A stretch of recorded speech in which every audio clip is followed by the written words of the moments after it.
একটা মেয়ে আসলে কি চায়?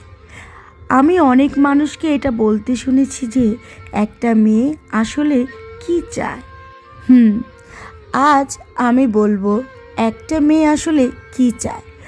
একটা মেয়ে আসলে তার পছন্দের পুরুষ থেকে চায় একটু সম্মান, একটু ভালোবাসা, যে মানুষটা তাকে শুনবে, তাকে বুঝবে, তাকে জানতে চাইবে, যে মানুষটা তার না বলার মাঝেও তার দরকারটা বোঝার চেষ্টা করবে, যার শুধু মুখের কথাই নয় বরং তার কাজ দিয়ে দেখিয়ে দেবে যে সে তার জন্য কি কি করতে পারে।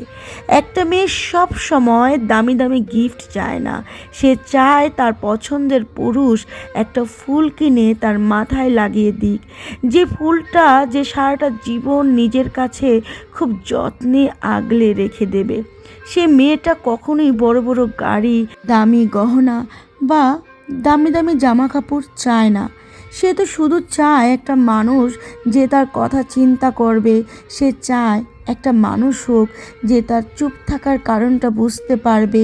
টাকা পয়সা সম্পত্তি এসব নয়, সে আজকের মেয়ে। আর আজকের মেয়েরা যেভাবে রান্না করতে পারে ঠিক সেইভাবে ঘর সামলাতেও পারে।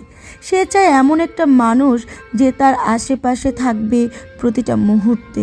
কিছু মেয়ে আছে যারা কারো উপর ডিপেন্ডেন্ট হতে চায় না, কিন্তু সে চায় এমন একটা পুরুষ যার পাশে সে থাকবে প্রতিটা মুহূর্তে ভরসা হয়ে, যে মানুষটা তার কাছে পুরো দুনিয়া হয়ে উঠবে। মানুষটাকে দুঃখ পেতে দেখলে সে জড়িয়ে ধরবে, সে পুরুষটা ভরসা হতে পারবে। আসলে মেয়েরা চায় এমন একটা পুরুষ তার স্বপ্নকে নিজের স্বপ্ন ভাববে, যে তার চোখের জলকে মুখের হাসি বানাতে পারবে, যে তার সুখ দুঃখের সঙ্গী হয়ে পাশে থাকবে, যে তার কথা না বললে তার মনের ভিতরে সব কথাগুলো বুঝতে পারবে, যে কোনো স্বার্থ ছাড়াই প্রতিটা মুহূর্তে তার পাশে থাকবে, যে তার জীবনের সঠিক দিশা দেখাবে। আর এমন ভালোবাসার মানুষের একটা মেয়ে সব সময় চায়, কারণ একটা মেয়ের কাছে ভালোবাসা আর সম্মান থেকে বড় কিচ্ছুই না। সত্যি বড় কিছুই হয় না, কারণ একটা মেয়ের কাছে ভালোবাসা আর সম্মান থেকে বড় কিছুই হয় না। একটা মেয়ে শুধু এতটুকুই চায়।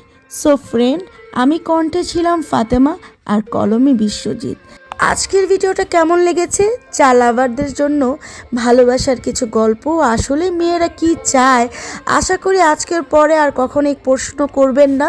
ভাইয়েরা আমার, বুঝে নাও আজকের জগতের বা এই যুগের মেয়েরা আসলে কি চায়। যদি আমার এই কথার পরেও তোমরা প্রশ্ন করো বা না বুঝো, আফসোস, তোমাদেরকে আর কিভাবে বোঝাবো আমার জানা নেই। তো চা লাভার, তোমাদের চা খেতে খেতে আমার কথাগুলো কেমন লাগলো? চা লাভারদের জন্য ভিডিওটা ছিল, আর কথাগুলো প্রত্যেকটা ভাইদের জন্য ছিল। তো ভিডিওটা এই পর্যন্ত শেষ করব। ভালো লাগলে ভালোবেসে চ্যানেলটা আর পেজটা সাবস্ক্রাইব আর ফলো করেই দিতে পারো। আজকে এই পর্যন্তই। ভালো থাকবে, সুস্থ থাকবে, আমার জন্য দোয়া করবে। তোমাদের ভালোবাসা ইউটিউবও মনিটাইজেশন পেয়ে গিয়েছি আলহামদুলিল্লাহ, ফেসবুকেও কন্টেন্ট মনিটাইজেশনের অপেক্ষায় আছি। তোমরা ভালো থেকো, দোয়া করো যাতে অনেক উপরে উঠতে পারি। আজ এই পর্যন্ত, আল্লাহ হাফেজ।